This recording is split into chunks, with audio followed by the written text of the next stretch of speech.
טוב, אז ככה בסשן האחרון בבריכה באמת הלך לי לא הכי להיט, ומשהו שם התפקשש לי כל פעם בביצועים, בדרך כלל כל פעם בביצוע השני,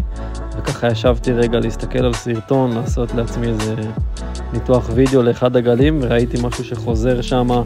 באמת בהרבה גלים.